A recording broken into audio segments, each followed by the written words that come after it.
What is happening, everybody? It's your buddy Aaron, and welcome back to another G35 video. Got another quick and easy video for you guys. Just a little tutorial on how to replace the clock spring that may be going bad in your Infiniti G35. This may also work for the 350Z. I know they have a couple different clock springs, so if you guys are trying to get the right clock spring, I always recommend going with an OEM Nissan or Infiniti part.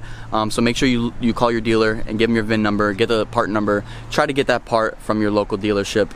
It's a little expensive, but it's worth it because it is a module unit for the airbag as well as other things inside your steering wheel. So it's important to go OEM with that. You guys can see we got our G35 out here today, got the hood popped, and over here we got our OEM Nissan Infiniti parts box. And by the way, if you guys want a super sick jet tag with a nice G35 booty on it, make sure you go over to DoubleASupply.com. We're running some deals on it right now. Check it out. Fire. Anyway, check it out. So we got our new parts box right here. This contains our new clock spring. I'm gonna go ahead and explain to you guys a couple symptoms of a failing clock. I'm gonna go ahead and show you guys a couple examples of a failing clock spring and what you guys can look out for and what may help you diagnose your bad clock spring.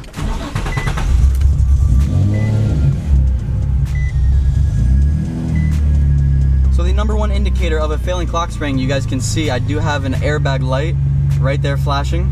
That's how we know that there is no communication with something in the airbag system. When I went ahead and ran that code over at the dealership, we got an ASCD power steering switch has an open circuit, which directly relates to the steering wheel clock spring. Also, if you guys notice, I do have a blinker out, so it's gonna be blinking pretty fast. You're supposed to turn, and then when you're coming back, the clock spring is supposed to turn off your blinker, but as you guys can see, my blinker is still on. The mechanism inside is not telling my car when to stop blinking. So, oh, there it goes. It actually worked this time. But anyway, it usually never works. So you guys just saw that it didn't work, and then it just worked. So it's kind of intermittent. That's one sign of a failing clock spring. One last thing that you guys can look out for is trying to use your cruise controls and your volume up.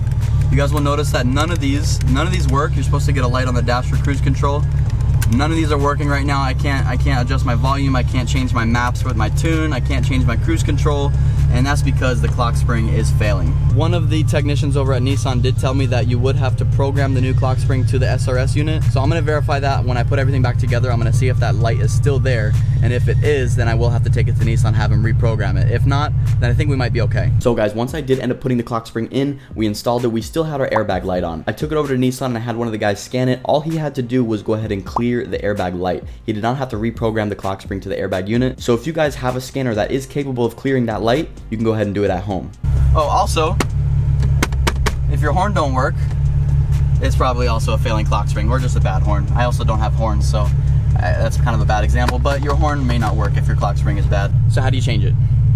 Well, I don't know, but let's find out. All right, guys, so the first thing that we're gonna do here is go ahead and disconnect the battery, and we're gonna let it sit for about 3 minutes. That'll let the SRS unit pretty much discharge.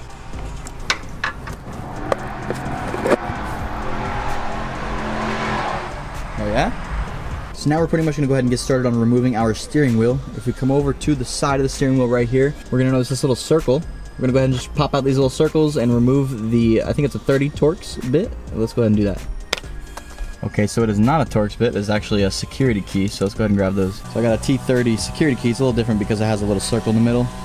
So that's what you gotta use, T30. All right, guys, once you remove those T30 bolts, we're gonna go ahead and just take the airbag and pretty much remove it from the center. Be careful with it. On the back here, we have this orange and this yellow connector. We're gonna use our little flathead screwdriver just to lift the black connectors on the back of it. This will unlock it and let us pretty much unplug it. I don't think it matters the order in which you unplug these, hopefully. Just go ahead and set your airbag down gently in a safe spot, facing upwards. So now we are looking at this 17mm bolt right here for the steering wheel. We're gonna go ahead and loosen it a little bit, back it out just a little bit, but keep the nut in there. This way we can wiggle the steering wheel loose without, you know, punching yourself in the face. All right, that's not a 17. All right, so that's a 19.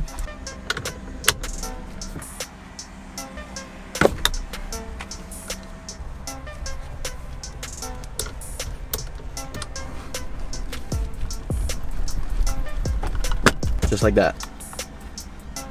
Before we remove the bolt completely, we're gonna go ahead and just disconnect these connectors right here, this ground and this gray connector. Now we can remove the bolt completely, take the steering wheel off. Be careful, these wires will get snagged. So now we're left here pretty much with the face of the clock spring. We got 2 screws on the bottom that we're gonna go ahead and remove. That'll pretty much take off the plastics here and give us access to the clock spring assembly.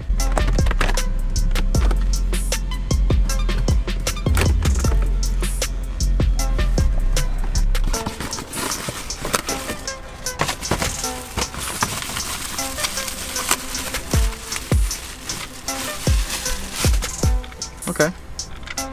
Looks like it's the same exact one, so that's a good start. Just take that off, okay. I think there's just something that we have to take off of this one and put on here on the back, and that's it. We kind of just put it up, plug these suckers in. So we removed those 2 screws. We're gonna remove this little tiny screw right here.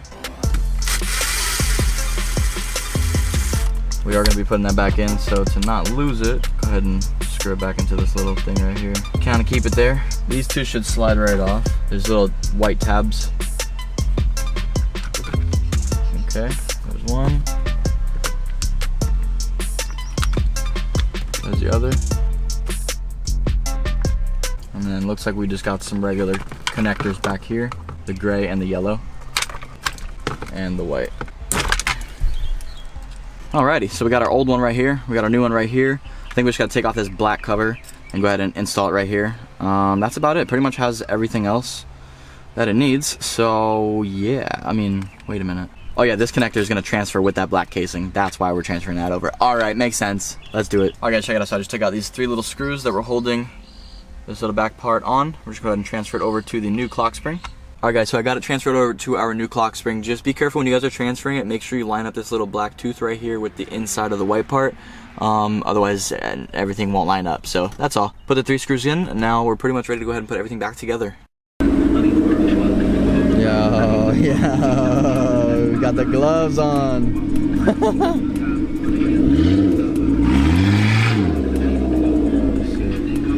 Clean. I clean the Axe Meadow. See you, bro. Racing gloves, boy. Racing gloves, boy. Racing past these motherfuckers with the coronavirus. Yeah. Yeah, you funny as fuck, bro. That's good, bro. Yeah, you seriously got them racing gloves, Corona racing gloves. Yeah, Corona racing gloves. Slide past the Corona. So the yellow one has to go in before that gray one does. They kind of link together and push back in to the clock spring assembly. Just connect everything back up.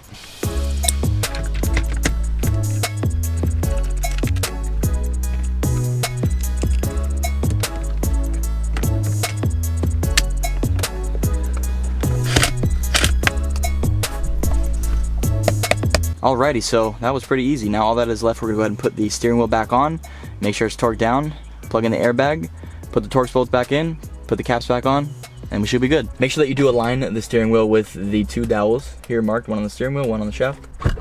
Well, I guess first you gotta make sure these wires come through here, silly. Plug in the silver, and then plug in the ground.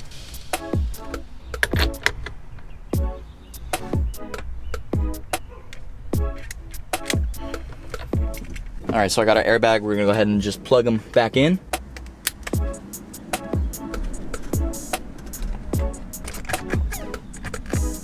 Nice. We're gonna go ahead and throw our Torx plates in real quick. We're gonna go ahead and connect the battery, and then we're gonna see if our controls work, if our airbag light is gone. Let's see.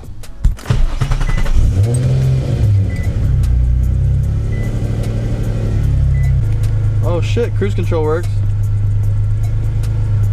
Alright guys, so we still have the airbag light on, but looks like we got our cruise control back. I'm not even sure if this is set up right with the new audio system, but you guys can see the cruise control turns on, turns off, turns on, turns off, which is good. We can actually change maps too, because we still have our old tune on the car. So like if we hold this down, we want to go to map 1, you see the set light actually blinks. Hold this down, go to map 2, and the set light will blink 2 times, and now we're in like the flame out map, which I don't even know if it'll work really well in this car, but now we actually have access to that map, so we can have a little bit of fun.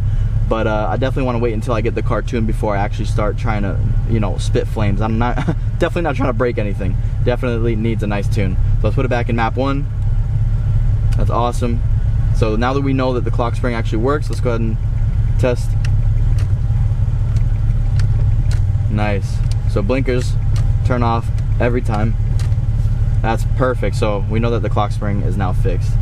So hopefully this will save you guys a little bit of money and a little bit of time when, you know, eventually you're gonna have to take your car to the dealer anyway, unless you know somebody who can actually program that, but it'll save you time on the part and the labor to install it. Just wanted to make a quick little video for you guys since I had to do it on my car. So if you guys like this video, make sure you smash that like button if it helped you guys. If you guys have any questions or any concerns on what I did today on the car, let me know down in the comments. Always like to hear you guys' feedback. If you guys are new to the channel, make sure you subscribe because we got a lot more G35 content coming soon.